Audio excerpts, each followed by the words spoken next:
What is up, diehards? Wes Monell in the building for AWOL Sports with Dill Monell Drew Lacuesta. We got the Fantasy Flash today. We're going to go through 10 topics to help you out. Ooh, a couple of backs that are super popular every freaking off season. It almost disgusts me how popular these two get, but they're super talented. Both offenses made some upgrades. I get it. The talent, the allure is there. These guys are awesome. Dill, I know you're super high on Swift. And then you guys see the numbers. You see the numbers. We know Detroit struggled. We know Washington was competitive. Detroit added some wideouts, just get people out of the box a little bit, and Washington adds quarterback and a wideout through the draft. Dill, I know you've been a Swift guy heading into this year. Do you still lean that way? Man, this is tough. I actually love both these guys. I wanted, the Raiders during the draft process to actually draft Antonio Gibson. So I got love for both of these guys. So this is probably the toughest question for me to answer here. So as you alluded to for DeAndre Swift, a couple additions in the passing game, and they didn't really do anything in the running back room, right? Like behind him. I think we know that they're, going to give Jamal Williams a role. I don't think, anybody's hiding that. But I think besides that, his role is pretty safe. And I think they're going to be able to kind of unleash him a little bit more because of the offense and, get a healthy TJ Hawkinson back as well. DJ Chark coming in, on a cheap deal, and he's going to prove himself, on paper, at least hopefully. Jared Goff and, Amon St. Brown, like they have a lot of guys, and they just drafted Jameson Williams. We didn't even get there. So again, at least on paper, right? This sounds like an exciting offense that maybe you want to invest into in the fantasy wise. At this point, I do think DeAndre Swift, as far as draft, value, if you will, is going to be a little too high for my blood.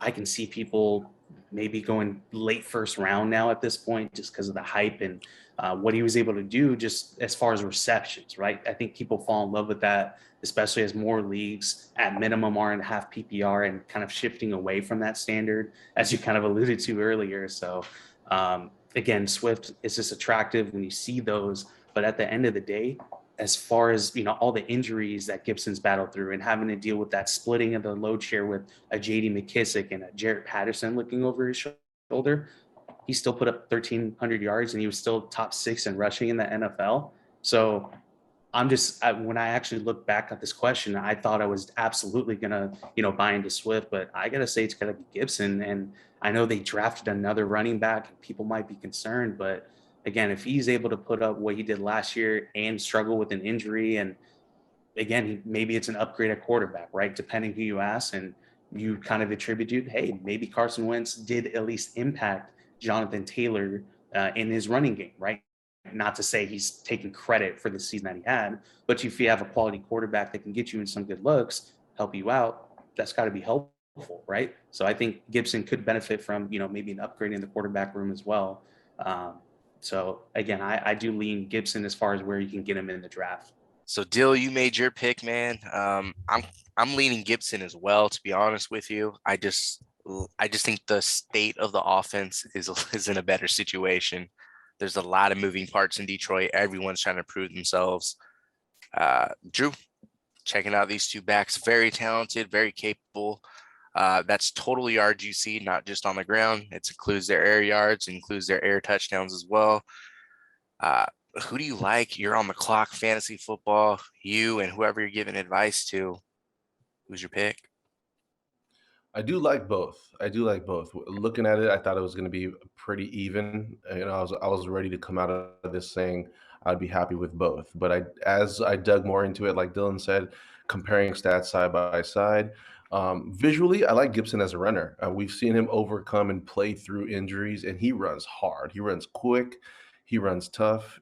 He's got great uh, I like the way that he plants and cuts. I feel like he kind of reminds me of AP, the way that he plants and cuts and runs through um, defenders. A lot of people, he is very agile, especially the way that he catches the ball. A lot of people forget that kid's 6'2", 220 pounds. Like, he's a big back, but when he moves, he just moves so fluidly. So visually, I like him better as a runner. They are both their third year. I think they're both talented kids, but um, looking at as far as who I would choose fantasy wise, The thing that jumped out at me the most, I mean, both of them are pretty decent runners. They both are averaging right around 4.3 yards per carry, right around the same amount of catches per game, right around the same amount of touchdowns when, per game that they played. Gibson has started a little bit more games than Swift. I think it's like 30 to 26, but the average of touchdowns they usually get when playing is relatively the same. But I saw that Swift only had 20 plus carries in a game one time. Gibson has 8. So right off the bat, it shows me a little bit more of confidence in the run game. Obviously, a Ron Rivera team. But the other thing that kind of, as I dug more into it to kind of validate that statement, choosing Gibson because of what he produces. I mean, as far as him getting the rock on first downs, it's 8 a game versus Swift, who has 6. Short yardage opportunities in the run game, that's Gibson slightly edging him, about 2.5 carries in short yardage versus Swift's 1.5.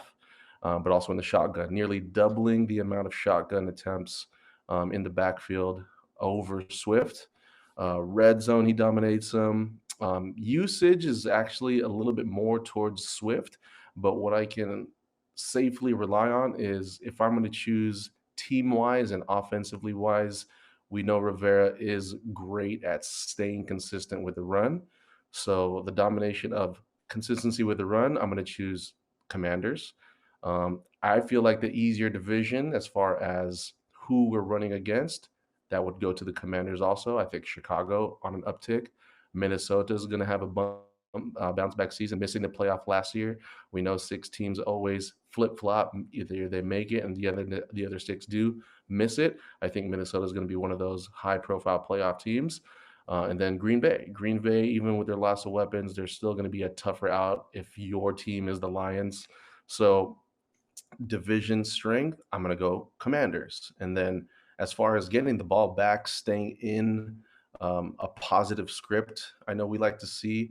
I think that's going to be better defensively held, staying in games as far as the defense set by the Commanders. And wow, it's fucking weird to say Commanders. So weird, dude. It sure No is, doubt. man. That's some good stuff you pulled out. Thank you for sharing that. And if anyone's wondering about those pop games, last season both ran over the century mark twice. So that's the pop game for them. They're usually dual threats, though.